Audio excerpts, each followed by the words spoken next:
आइए अब हम प्रेसिडेंट के लिए क्या क्या क्वालिफ़िकेशन एक कैंडिडेट के पास होनी चाहिए वो देखते हैं। तो अगर हम क्वालिफ़िकेशन की बात करें तो कॉन्स्टिट्यूशन के आर्टिकल 58 में प्रेसिडेंट ऑफ इंडिया या इंडिया में प्रेसिडेंट होने के लिए क्वालिफ़िकेशन या अर्हताएँ दी गई। तो प्रोविज़न किस में है? आर्टिकल 58 में।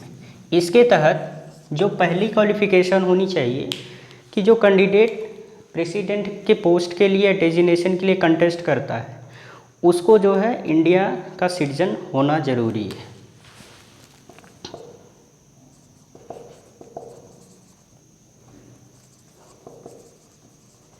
नेक्स्ट, मिनिमम एज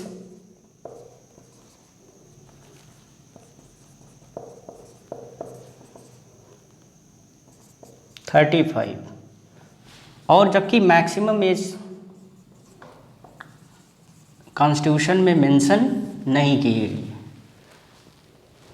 यानी कि मिनिमम एज 35 ईयर होनी चाहिए और उसको जो है सिटीजन ऑफ इंडिया होना चाहिए। दूसरी बात कि वो लोकसभा के इलेक्शन के लिए क्वालिफाइड होना चाहिए।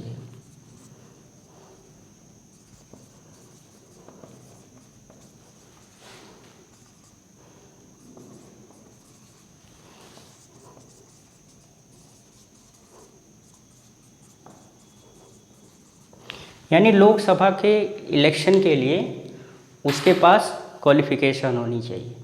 यानी कि अगर किसी मेंबर को प्रेसिडेंट बनना है तो उसके पास वो क्वालिफ़िकेशन होनी चाहिए जो कि एक लोकसभा मेंबर के पास होती है या लोकसभा मेंबर होने के लायक उसके पास क्वालिफ़िकेशन होनी चाहिए।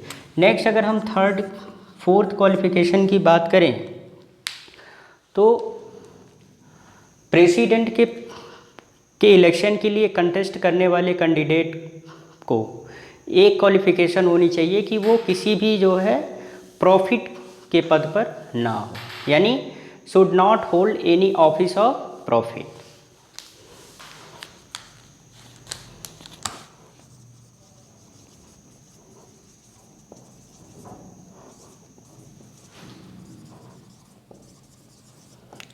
यानी वो किसी लाभ के पद पर ना हो, सरकारी लाभ के पद पर। लाभ का पद कौन होना चाहिए? सरकारी, किसी सरकारी लाभ के पद पर ना हो। इसमें एक नोट करने वाली बात है कि जो वाइस प्रेसिडेंट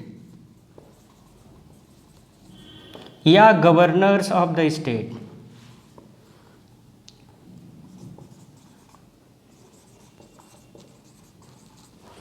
या मिनिस्टर इन यूनियन और स्टेट गवर्नमेंट, ये इतनी चीज़ें ऑफिस और प्रॉफिट के विदिन नहीं आती। यानी कि वाइस प्रेसिडेंट का पोस्ट, कोई पर्सन वाइस प्रेसिडेंट है, उपराष्ट्रपति है, या वो पर्सन किसी स्टेट का गवर्नर है या यूनियन लेजिस्लेटिव असेंबली में या यूनियन गवर्नमेंट या स्टेट किसी स्टेट गवर्नमेंट में वो मिनिस्टर है, तो ये तीनों पद जो है वो ऑफिस ऑफ प्रॉफिट के विदिन नहीं आते हैं।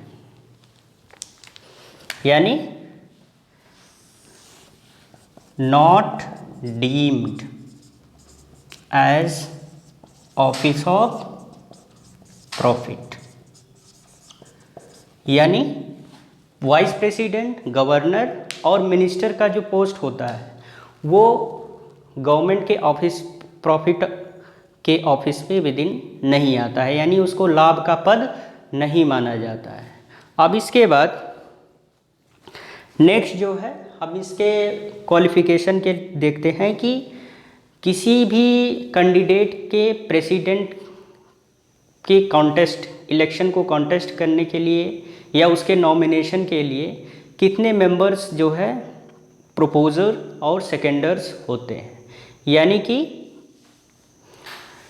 कितने लोगों के द्वारा, कितने मेंबर्स के द्वारा जो है उसके नॉमिनेशन को सब्सक्राइब किया जाता है।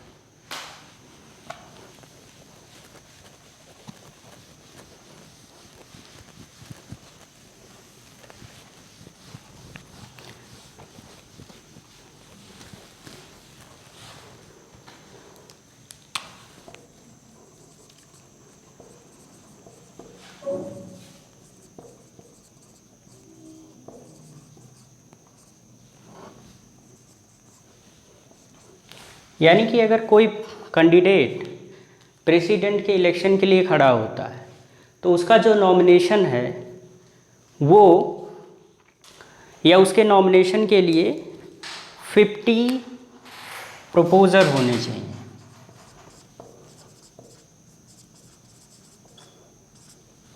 यानी 50 प्रस्तावक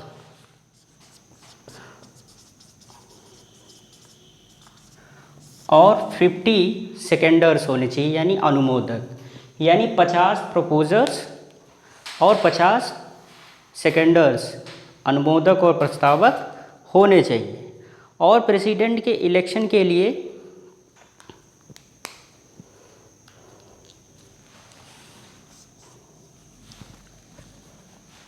जो सिक्योरिटी होती है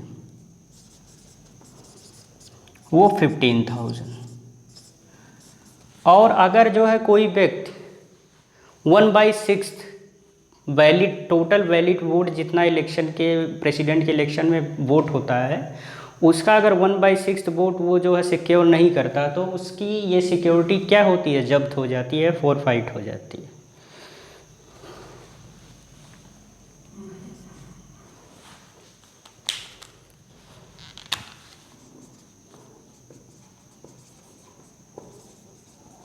If unable to secure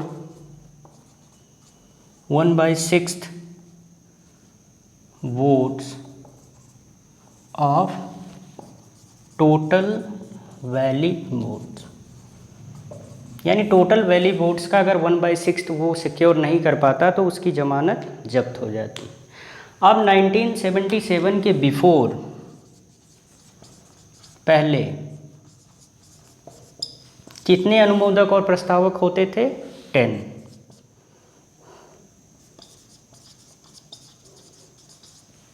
और 10 सेकेंडर्स होते थे।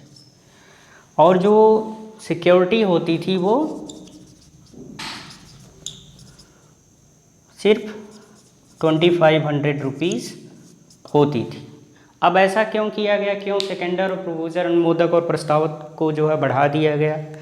क्योंकि सीरियस कैंडिडेट को ही जो है नॉमिनेट कर, या अगर कोई कैंडिडेट नॉमिनेशन कर रहा है तो वो सीरियस कैंडिडेट होना चाहिए। यानी नॉन सीरियस कैंडिडेट को एलिमिनेट करने के लिए इस कॉन्टेस्ट या इलेक्शन प्रोसेस से ये सिक्योरिटी और अनुमोदक और प्रस्तावक की संख्या को बढ़ा दिया गया। अब इसके बाद इसकी प्रेसिडेंट होने के लिए कुछ कंडीशंस भी हैं कि क्या कंडीशन जो है प्रेसिडेंट ऑफ इंडिया के लिए इंडियन कॉन्स्टिट्यूशन में बनाई गई है। अब हम उसको देखते हैं।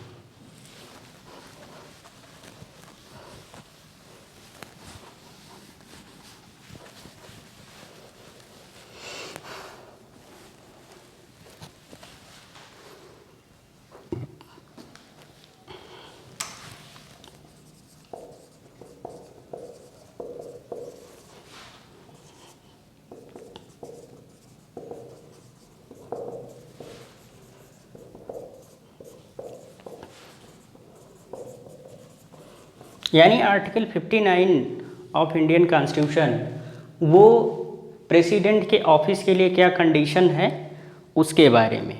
तो अगर हम प्रेसिडेंट के ऑफिस के कंडीशन की बात करें तो पहली कंडीशन है कि वह ना तो जो है पार्लियामेंट का मेंबर होना चाहिए, यानी ना तो लोकसभा का या ना राज्यसभा का या ना स्टेट लेजिस्लेचर का मेंबर होना चाहिए।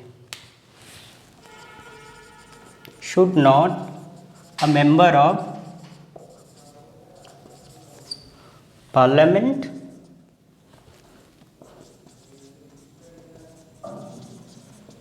एंड स्टेट लेजिस्लेचर, यानी वो स्टेट लेजिस्लेचर और पार्लियामेंट का मेंबर नहीं होना चाहिए। अगर वो ऐसा है तो जो उसकी ये मेंबरशिप है वो प्रेसिडेंट ऑफिस पे जब वो पहले दिन आएगा या पहले जब वो प्रेसिडेंट को ऑफिस को होल्ड करेगा तो उसकी ये मेंबरशिप जो है वो क्या हो जाएगी, कैंसिल हो जाएगी, ख़त्म हो जाएगी। यानी अब वो उस पर्टिकुलर स्टेट लेजिस्लेचर या पार्लियामेंट का के मेंबर की पोस्ट पे नहीं रहेगा, उसकी मेंबरशिप क्या हो जाएगी, डिस्क्वालीफाई हो जाएगी। If so then it deemed to vacate seat after hold office, यानी पहले दिन ही ऑफिस को होल्ड करने के बाद उसकी ये जो है स्टेट लेजिस्लेचर या पार्लियामेंट की मेंबरशिप ख़त्म हो जाएगी, अगर वो इस स्टेट लेजिस्लेचर या पार्लियामेंट का मेंबर है तो। अगर नहीं है तो कोई बात नहीं। इसके बाद नेक्स्ट हमने बताया था should not hold any office of profit. ये भी एक जो है कंडीशन है प्रेसिडेंट ऑफिस के लिए कि वो जो है किसी भी सरकारी लाभ के पद पे ना हो। लेकिन जो गवर्नर, प्रेसिडेंट, वाइस प्रेसिडेंट और स्टेट या जो है सेंट्रल गवर्नमेंट में मिनिस्टर की जो पोस्ट होती है वो ऑफिस ऑफ प्रॉफिट वो नहीं मानी जाती। अब ये ऑफिस ऑफ प्रॉफिट में क्या कौन कौन से ऑफिस ऑफ प्रॉफिट होते हैं, यानी कि गवर्नमेंट का कोई भी ऐसा पद, चाहे वो गवर्नमेंट में हो या किसी भी जो है गवर्नमेंट के संस्था में हो, उसको जो है ये पर्सनल व्यक्ति जो है वो होल्ड ना किया हो, यानी वो किसी जो है ऑफिस ऑफ प्रॉफिट पे ना हो। इसके बाद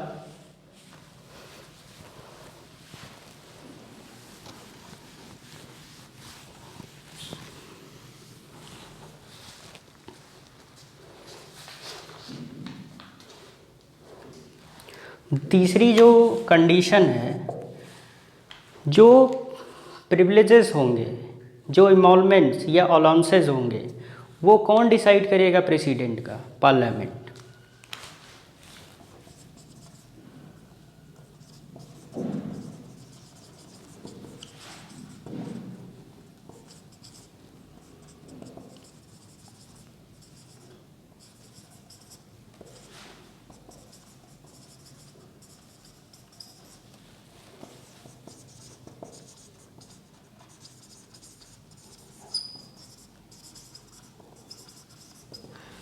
यानी कि क्या सैलरी होगी या उसके क्या प्रिविलेजेस या होंगे, वो सारे उससे रिलेटेड डिसीजन किसका होगा, पार्लियामेंट का होगा। नेक्स्ट जो है during office of president in emolument, allowances और प्रिविलेजेस को अल्टर या ख़त्म या कम नहीं किया जा सकता है।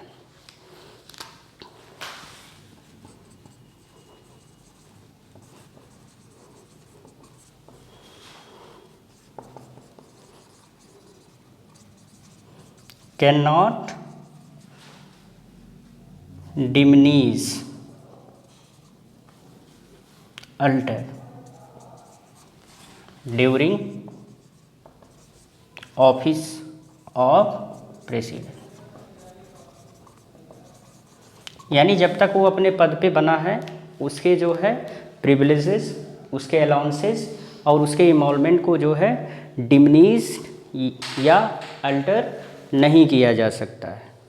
अब इसके बाद आइए देखते हैं कि क्या क्या प्रिविलेजेस और इम्यूनिटी प्रेसिडेंट के। अब आइए हम देखते हैं कि प्रेसिडेंट के पास क्या क्या प्रिविलेज और इम्यूनिटी होती है। तो अगर हम पहले प्रिविलेज या इम्यूनिटी की बात करें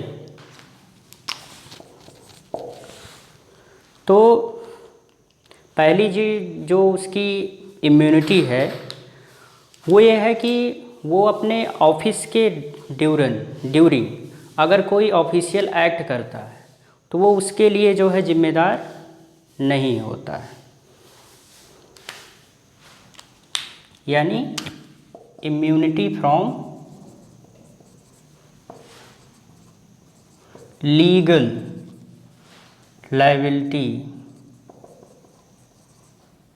of his act during his office.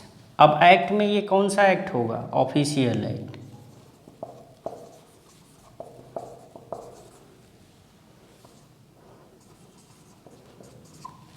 Next अगर हम इसके प्रिविलेज की बात करें, इम्यूनिटी की, तो इसके अगेंस्ट में कोई जो है क्रिमिनल प्रोसीडिंग वो स्टार्ट नहीं की जा सकती।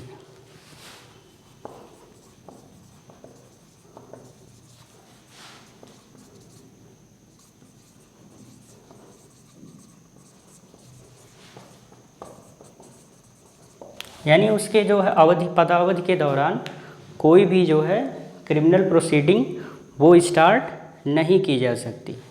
और ये क्रिमिनल प्रोसीडिंग जो है उसके पर्सनल एक्ट्स के लिए भी नहीं की जा सकती।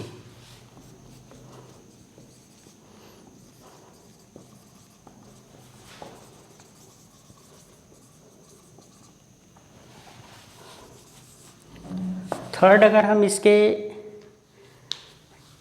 इम्यूनिटी की बात करें, प्रिविलेज की बात करें, तो वो प्रेसिडेंट अपने पदावधि के दौरान अरेस्ट और जो है उसको जेल में डाला नहीं जा सकता।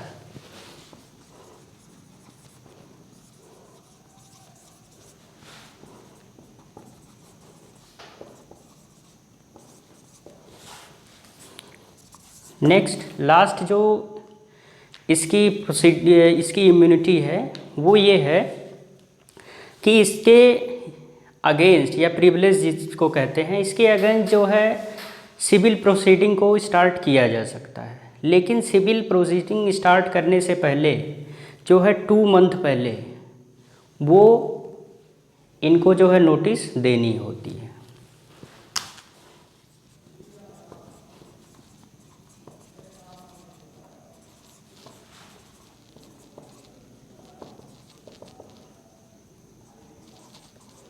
यानी सिविल प्रोसीडिंग जो है वो इनके अगेंस्ट में की जा सकती है ड्यूरिंग हिज ऑफिस टर्म। अब ये सिविल जो प्रोसीडिंग होगी वो पर्सनल एक्ट के लिए होगी।